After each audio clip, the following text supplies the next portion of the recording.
Yeah, what's the problem?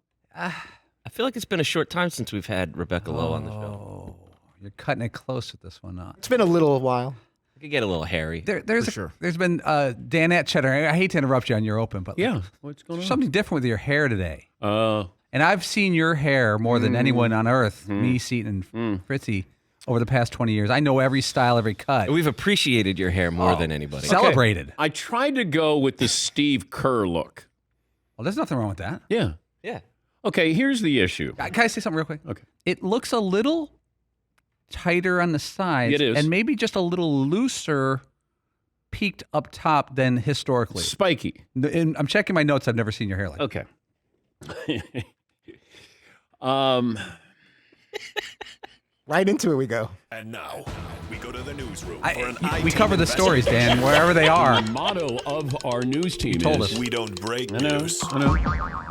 We spring it. Let's go to the newsroom. Paulie? Is there something different about your hair today that hasn't happened in decades? Because Yes. it definitely looks different. Yes. There's no paint on it. Just letting people know if you're listening on radio, this is natural. So here's the issue. Got my hair cut yesterday because I have to go to a wedding this weekend. I thought I'd look presentable. Unbeknownst to me, my wife gets a hold of the woman who cuts my hair to say, hey, Dan's going to ask for this, but I'd like for you to cut his hair this way. And yes. Whoa. The bypass? Whoa. Yeah. Hold up. Yeah. Did she not read the notes of the contract? She knows what she's done.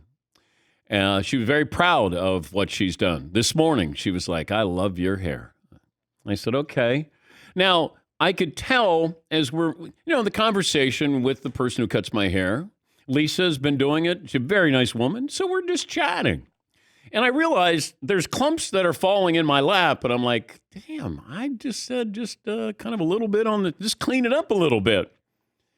And all of a sudden, I just see that I got a lot being cut off here. And then I realize I'm at the point of no return. I said, hey, what's going on? And she said, well, your wife wanted to have it shorter and spikier. And I go, but you didn't tell me. She goes, well, she said that you wouldn't agree to it. And she thinks that you look younger when you have spiky hair. And so... I'm like a Ken doll to my wife, and she wants, to have me dress up and look the way she wants me to dress. Just a hunk of meat, Yeah, huh? that's just... Some arm candy, really. Yeah. And that's what I'm going to be at the wedding.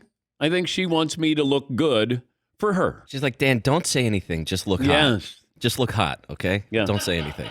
Because she knows I may take away from the bride and groom this weekend. Sure. She knows that. She runs that risk with getting... So imagine that. Now imagine if I did that to my wife, where I got a hold of the hairdresser and I go, I kind of like it, with bangs. I'd like you to cut it short and spiky. Yeah. Like Steve Kerr. Yeah. I bring in a picture and I go, could you make my wife look like Steve Kerr? I find him hot. And my wife likes Steve Kerr, so it makes sense.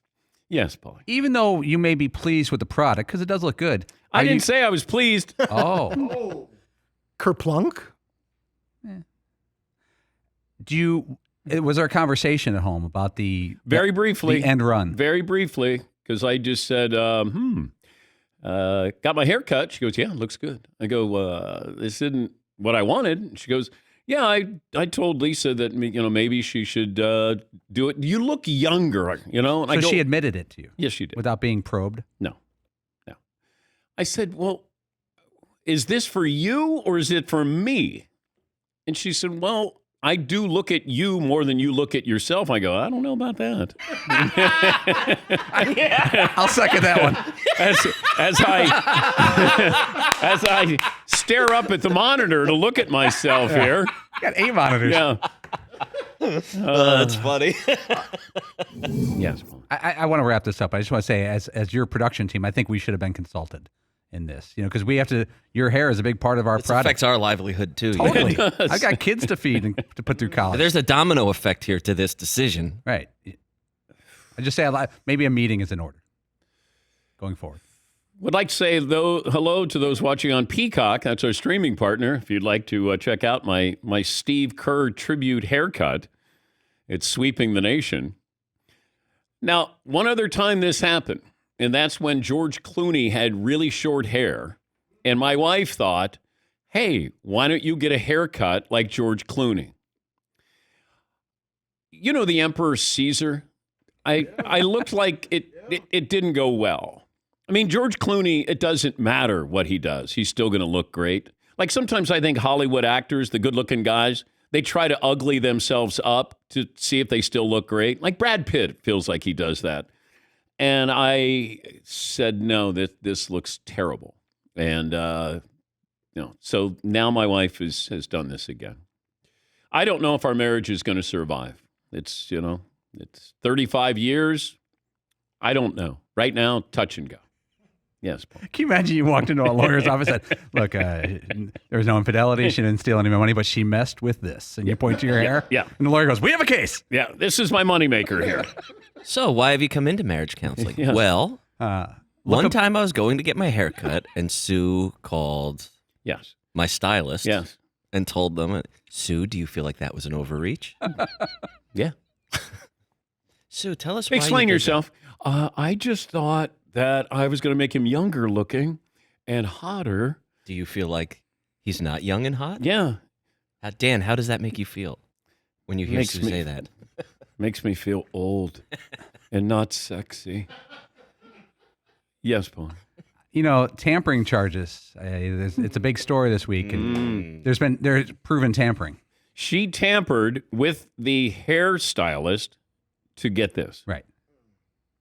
It's like Stephen Ross and Tom Brady. And I'm Brian Flores, and I'm leaving the boat. Yeah. Mm.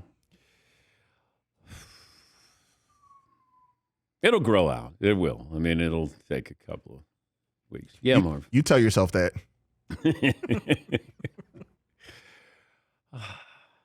Welcome to the program. Already in progress. You know, sometimes I walk in and everybody looks at everybody, what they're wearing. Oh, this happens every single day. So all of a sudden I walk in and I hear from one of the Dan Ants, oh, new shoes, huh? I go, well, they're new. I just haven't worn them. Yeah, but they're still new. Seaton said that today. Yeah, I was going to compliment you, like, oh, I like those sneakers. But you didn't. You just said, I asked if those were new, yeah. and you were like, yeah, okay, they are, all right. And I'm like, all right, dude, well, forget. I was going to say, wow, those are nice, but forget it now. No, I'm not going to. But Paulie does this all the time. All the time. But that's because it's more judgy. Yeah.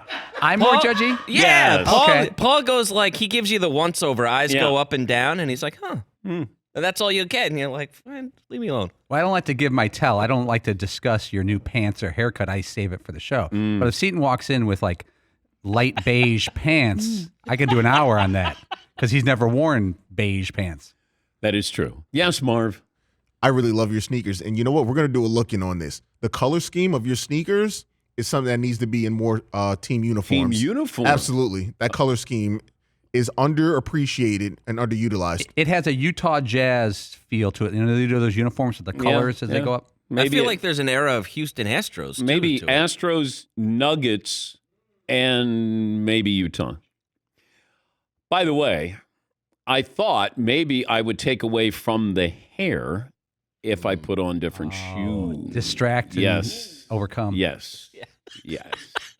So the first thing Seaton noticed were my shoes. Yeah.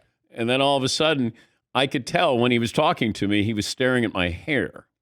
And, it's like if you color your hair or, it's like, well, nobody's going to notice. And then you can just tell when somebody's looking up at your hairline, like they're noticing. And you're a kid and you have like a pimple on your nose. Yeah. And you can just see everybody's eyes sort of cross towards looking at that pimple. All righty. I got a show to do. Come on, let's go. Here we go. Here we go. Let's go, rally. Come on, let's go. Here we go.